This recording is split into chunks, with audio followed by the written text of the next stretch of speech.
आज हम एक अनाउंसमेंट के मूड में आए हैं। पहले वो बता देते हैं, फिर तसल्ली से बैठकर कहानी सुनाएंगे। आपने क्रिप्टो करेंसी के बारे में सुना है, वही ऑनलाइन करेंसी वाला सिस्टम जिसको लेकर टेस्ला वाले एलॉन मस्क खूब चौड़े रहते हैं। अब हम ठहरे देसी जीव, इसका पिया पाचा समझना ऐसा कि आर्ट्स के विद्यार्थी को गणित का भारी भरकम सवाल पकड़ा दिया जाए या गणित वाले को समाज विज्ञान की कोई दुरूह थ्योरी समझाने को कह दिया जाए। तो हमने सोचा करते हैं कुछ प्रबंध, कुछ ऐसा हो कि रामपुर वाली बुआ और बलरामपुर वाले मौसा भी इस पर ज्ञान बघाड़ सकें। ये होता क्या है क्रिप्टो करेंसी, कैसे काम करता है, इसके हानि लाभ क्या है, सब बताएंगे आसान भाषा में, क्योंकि बहुत जल्द आ रहा है लल्लन टॉप का नया शो, एक नया पैसा। तो अपने प्यारे दुलारे लल्लन टॉप पर नजर बनाकर रखिए। अब शुरू करते हैं अपना रेगुलर शो जिसका नाम है दुनियादारी। नमस्ते, मेरा नाम है Saurabh Dwivedi. My music fights against the system that teaches us to live and die। यानी मेरा संगीत उस व्यवस्था से लड़ता है जो सिर्फ मौत का इंतजार करना सिखाती है। महान संगीतकार बॉब मार्ले की कही इस पंक्ति के न जाने कितने मकसद निकलते हैं, जैसे विरोध, जैसे उत्साह, जैसे बेचैनी, जैसे नए की तलाश, जैसे बड़ी लकीर का निर्माण। ये सारी चीजें इस वक्त हांगकांग में साकार हो रही हैं संगीत की जानिब। 12 नौजवानों का एक म्यूजिक बैंड है मिरर, जिसकी पैदाइश 2.5 बरस पहले हुई थी एक टैलेंट शो के जरिए। आजकल इस बैंड ने हांगकांग में तहलका मचा रखा है। उनके गीत सर्व विद्यमान हैं, सड़क से लेकर अदालत और जेलों तक। आपको पता ही है, चीन हांगकांग में अपना सिस्टम थोप रहा है। हांगकांग लगभग 2000 वर्षों तक चीन का हिस्सा रहा। 1839 में ब्रिटेन के साथ पहला अफीम युद्ध शुरू हुआ। चीन लड़ाई हार गया, नतीजतन उसे हांगकांग को ब्रिटेन के हवाले करना पड़ा। लेकिन ब्रिटेन का लालच बड़ा था, उसे कुछ और इलाकों पर अधिकार करना था। चीन यहां भी मुकाबला नहीं कर पाया। फिर 1898 में दोनों देशों के बीच एक संधि हुई। इसके तहत चीन ने हांगकांग को 99 बरस के लिए लीज पर दे दिया। ये लीज खत्म होनी थी साल 1997 में। ब्रिटेन ने तब तक के लिए हांगकांग में वेस्ट वाली व्यवस्था लागू की।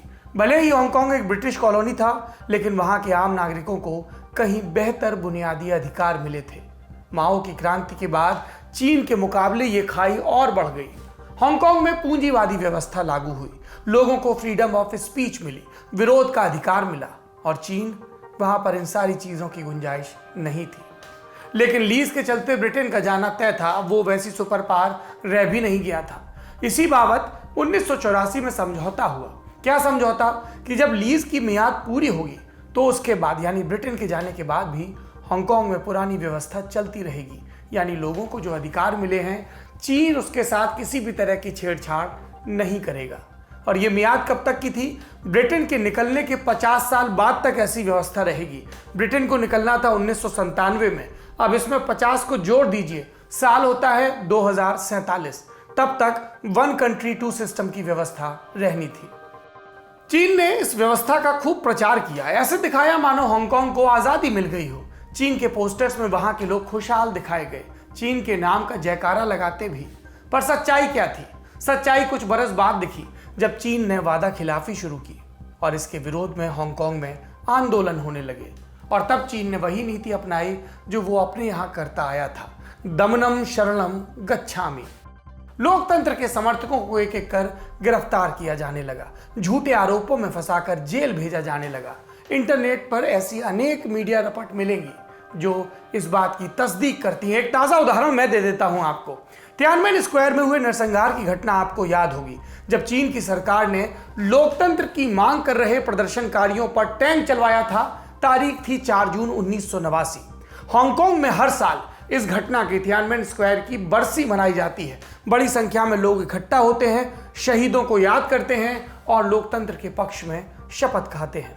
इस साल 2021 में 4 जून की तारीख को क्या हुआ? जैसे ही तारीख आई, उससे पहले ही पुलिस ने आयोजकों को हिरासत में ले लिया। समय के साथ चीन की प्रताड़ना का स्तर ऐसी ही कई घटनाओं के जरिए लगातार बढ़ रहा है। वो हांगकांग को अपने साँचे में ढालने के लिए बेताब है। इसलिए आज के समय में हांगकांग के लिए एक नाम खूब चर्चा में है, अ सिटी अंडर क्रैकडाउन, यानी दमन के साए में जिंदा शहर। कई लोगों का मानना है कि हांगकांग का भविष्य अंधकारमय हो चुका है, उसका नसीब तय है, कोई शक्ति नहीं बचा सकती। लेकिन इसी सब के बीच मिरर के गाने उम्मीद बनकर उभरे हैं। उन्होंने हांगकांग में नई आशा का संचार किया है। मिरर का एक गाना है वॉरियर। इस गाने की एक पंक्ति है, कभी हौसला न छोड़ना, कभी मुख न मोड़ना, तुम्हारे दिल में एक योद्धा बसा है।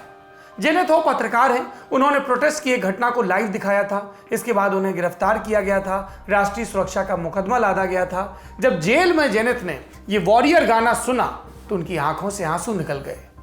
और आंसू निकालने के बाद हो ने क्या कहा, अब मुझे कोई नहीं मिटा सकता, अब मैं कभी पीछे नहीं हटूंगी।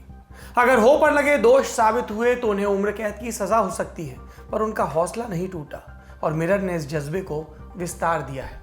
और एक उदाहरण सुनिए, हांगकांग की राइटर एवलिन शार के शब्दों में, हमारे भीतर की मुस्कुराहट, हमारे अंदर का बचपना और अपनापन अभी जिंदा है। सबसे बुरे दिनों में भी उम्मीद की लौ जल रही है। मिरर हांगकांग के लोगों की सहन शक्ति का प्रतीक बन चुका है। अब बात यहां तक आ गई, इतनी बात हो गई तो कुछ विस्तार हम भी कर देते हैं। अतीत के पिटारे से निकालकर कुछ कहानियां बांच देते हैं, उन गीतों की जिन्होंने तानाशाहों के बर्बर शासन को अंगूठा दिखाया। इन गीतों ने लोगों में हौसला भरा और कहा कि कभी झुकना मत, हर हाल में अपनी आजादी और मानवीय गरिमा की रक्षा करना। इस सूची में सबसे पहला गाना बेला चाओ, मनी हाइस्ट वाला गाना। हिंदी में बाबा सहगल की पैरोडी भी शायद सुनी हो। बेला चाओ का हिंदी में मतलब होता है अलविदा साथी। असलियत में यह विरोध का गीत है। पॉपुलर कल्चर में एक कहानी है जिसमें कुछ सत्य है, कुछ किंवदंती। बात 40 के दशक की है। इटली में बेनिटो मुसोलिनी का क्रूर शासन चल रहा था। मुसोलिनी ने हिटलर के साथ मिलकर तबाही मचा रखी थी। इटली में उसका विरोध भी था। यह विरोध कौन कर रहा था? एक नौजवान था, विद्रोही गुट की गुरिल्ला सेना के साथ मिलकर लड़ने की तैयारी कर रहा था। और तब उसकी प्रेमिका निवेदन करते हुए कहती है, तुम्हारे बिना मैं यहाँ क्या करूंगी, मुझे भी अपने साथ ले चलो। और नौजवान जवाब में गाना गाता है, अगर मैं लड़ते हुए मारा गया तो मुझे ऊंचे पहाड़ों पर दफना देना, किसी सुंदर फूल की छांव में, कोई देखे तो याद करे और कहे आजादी की शमा में एक परवाना जल गया। नौजवान बेला चाओ गाकर अपनी प्रेमिका से विदा लेता है। उसे इस बात का अनुमान हो चुका था कि दुश्मन नजदीक आ चुका है, मौत का दीदार कभी भी हो सकता है। शायद ये मुलाकात एक आखिरी मुलाकात हो। फासिस्ट इटली में इस घटना के बाद बेला चाओ विरोध का सिंबल बन चुका था। ये वियोग का गीत भर नहीं रह गया था। जब अप्रैल 1945 में हिटलर और मुसोलिनी की हार हुई तो ये गीत आम जनमानस के जश्न का प्रतीक बन गया। और हर साल 25 अप्रैल को इटली में एक आयोजन होता है। लोग एक जगह पर जमा होते हैं और एक साथ समवेत स्वर में गाते हैं बेला चाओ। ये परंपरा आज भी कायम है। भले ही बेला चाओ को पहचान फासिस्ट इटली में मिली हो, लेकिन इसकी शुरुआत दशकों पहले हो चुकी थी। जी, कहानी के भीतर कहानी। डब्बे में डब्बा, डब्बे में खरगोश, पुष्पा ने आंख मारी, रमेश बेहोश, उस तरह की कहानी। अब ये कहानी क्या है? पूर्वोत्तर इटली के पो वैली में कहानी शुरू होती है। इस वैली को शुरू किया था धान के खेतों में काम करने वाली महिलाओं ने। उस समय उन्हें पूरे दिनों खेत में काम करना होता, फिर भी ढंग की मजदूरी नहीं मिलती। तब महिलाएं खेतों में बेला चाओ गाकर अपना दुखड़ा बयां करती, प्रार्थना करती कि काम के घंटे जल्दी पूरे हो जाए। ये था एक क्रांतिकारी गीत। अब दूसरे पर चलते हैं, अब चिली चलते हैं। 11 सितंबर 1973 की बात है। कम्युनिस्ट राष्ट्रपति फ्रांसवा होलांदे की सरकार गिरा दी गई थी। जनरल अगस्तो पिनोशे ने अमेरिका के सपोर्ट से तानाशाही राज स्थापित किया था और तख्ता पलट के अगले ही दिन राजधानी सेंटियागो में प्रोटेस्ट होने लगे थे। पिनोशे का विरोध करने के लिए हजारों की भीड़ इकट्ठा हुई। इस भीड़ में विक्टर हारा भी थे। क्या शानदार लिखते थे विक्टर हारा, जोश में गाते थे, भाषणों से क्रांति टपकती थी। कहते हैं कि अगर बॉब डिलन और मार्टिन लूथर किंग जूनियर को एक शरीर में बंद कर दिया जाए तो बनेगा विक्टर हारा। और ये विक्टर हारा अपनी जबान के चलते, अपनी क्रांति के चलते हमेशा से कट्टरपंथियों के निशाने पर थे। इस प्रदर्शन में भी वही हुआ। जब भीड़ आर्मी बैरिकेड के पास पहुंची, लोगों को गिरफ्तार किया जाने लगा और फिर नेशनल स्टेडियम में ले जाया गया। विक्टर हारा पॉपुलर थे, भीड़ के बीच थे, आसानी से पहचान लिए गए और सैनिकों ने उन्हें भीड़ से अलग कर दिया। फिर एक सैनिक ने उनके पास जली हुई सिगरेट फेंकी और झुककर उठाने का हुक्म दिया। जब विक्टर हारा झुके तो उन्हें बुरी तरह से पीटा गया और 16 सितंबर को पिनोशे के आदेश पर उनका कत्ल कर दिया गया। और फिर विक्टर हारा की लाश स्टेडियम की छत से टांग दी गई। विक्टर हारा की मौत के बाद उनका एक पुराना गीत पॉपुलर हुआ, इतना कि वो पिनोशे सरकार की तानाशाही के खिलाफ लोगों की क्रांति का मकसद बन गया। विक्टर हारा ने यह गीत वियतनाम के महान क्रांतिकारी नेता हो ची मिन्ह के नाम लिखा था। 1971 में लिखा था। इस गाने की कुछ पंक्तियों का हिंदी अनुवाद सुनिए। जीने का अधिकार ओ हो ची मिन्ह, जिसने दुनिया को दी नसीहत, कोई बारूद नहीं मिटा सकती हमारे खेतों में उगे हल के निशान, नहीं छीन सकता है कोई हमारे शांतिमय जीवन का अभिमान। ये गीत चिली के लोगों ने आत्मसात कर लिया। उन्होंने इसे पिनोशे के अंत तक अभिमान के साथ गाया और आज भी जब चिली में कोई प्रोटेस्ट होता है तो विक्टर हारा का ये गीत हवाओं में घुलकर बहने लगता है। गाने और भी हैं, कहानियां और भी हैं, जैसे वो कहानी जब इकबाल बानो ने गाया था, पाकिस्तान में फौजी हुकूमत की मुखालफत करते हुए हम देखेंगे, लाजिम है कि हम भी देखेंगे। सुनाते रहेंगे आपको ये तमाम किस्से, क्योंकि इंसान का अपने आत्म सम्मान के साथ जीवित रहना बुनियाद है किसी भी सभ्यता की। ये था आज का दुनियादारी का बड़ी खबर सेगमेंट। अब सुर्खियों की तरफ चलते हैं। पहली सुर्खी महत्वपूर्ण है, अफगानिस्तान वॉर से जुड़ी है। अमेरिका, ब्रिटेन और डेनमार्क एक बार फिर से अफगानिस्तान में अपनी सेनाएं उतार रहे हैं। हालांकि इस दफा इरादा तालिबान से लड़ाई का नहीं है। ये सैनिक अपने देश के दूतावासों को खाली कराने के दौरान सुरक्षा मुहैया कराएंगे। 12 अगस्त को दोहा में अफगान शांति वार्ता का एक और दौर समाप्त हो गया। उम्मीद थी कि अमेरिका और बाकी बड़े देश तालिबान पर हथियार रखने का दबाव बनाएंगे, लेकिन उनकी प्राथमिकता कुछ और ही है। अमेरिका ने तालिबान से अपील की कि हमले के दौरान हमारे दूतावास को बख्श दें। अमेरिकी खुफिया एजेंसियों का दावा 90 दिनों के अंदर काबुल तालिबान के कब्जे में होगा। अमेरिका ने अपने नागरिकों को जल्द से जल्द मुल्क छोड़ने को कहा है। दूतावास से सभी कम जरूरी स्टाफ को निकालने की प्लानिंग पूरी हो चुकी है। बहुत संभावना है अगले कुछ हफ्तों में दूतावास पूरी तरह खाली हो जाए। और तालिबान वो कहां तक पहुंच गया? 13 अगस्त की सुबह तालिबान ने अफगानिस्तान के दूसरे और तीसरे सबसे बड़े शहर कंधार और हेरात पर कब्जा कर लिया। अब उसके खाते में 17 प्रांतों की राजधानी आ चुकी हैं और तालिबान राजधानी काबुल से सिर्फ 90 किलोमीटर दूर है। अफगानिस्तान में तो भारत के भी हित है। भारत क्या कर रहा है? भारत के प्रवक्ता का कहना है, हम स्थिति पर करीबी नजर बनाए हुए हैं। दूसरी सुर्खी पोलैंड से है। बेलारूस की बागी स्प्रिंटर क्रिस्टिना तिमानोस्काया ने अपना सिल्वर मेडल नीलाम करने का फैसला किया है। ये मेडल उन्होंने 2019 के यूरोपियन गेम्स में टीम रिले में जीता था।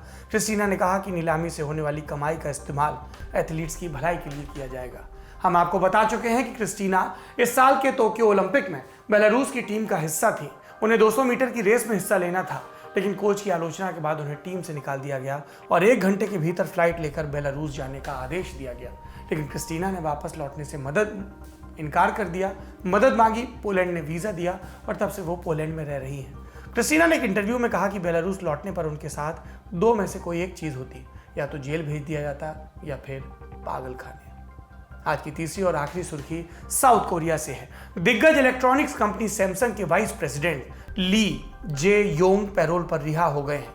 उन पर गबन, घूस देने और गैर कानूनी रास्ता उठाने के आरोप में सजा हुई थी 2.5 बरस की, लेकिन सजा पूरी होने से पहले ही रिहा कर दिए गए। साउथ कोरिया के न्याय मंत्री ने कहा, फैसला देश की आर्थिक स्थिति को देखते हुए लिया गया है। हालांकि ली कंपनी चला पाएंगे या नहीं, इस पर संशय बना हुआ है, क्योंकि पैरोल की शर्तों के मुताबिक वो अगले 5 बरस तक बिजनेस नहीं कर सकते। इसके अलावा उन्हें देश से बाहर जाने के लिए भी अप्रूवल लेना होगा। सैमसंग साउथ कोरिया की सबसे बड़ी कंपनियों में से एक है। जेल से छूटने के बाद ली ने सार्वजनिक माफी मांगी। उन्होंने किया क्या था?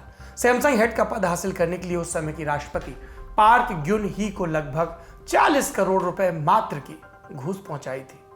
ये बढ़िया है ना? एंकरिंग करते करते बड़े से बड़ी रकम के साथ मात्र जोड़ दो, बढ़िया लगता है।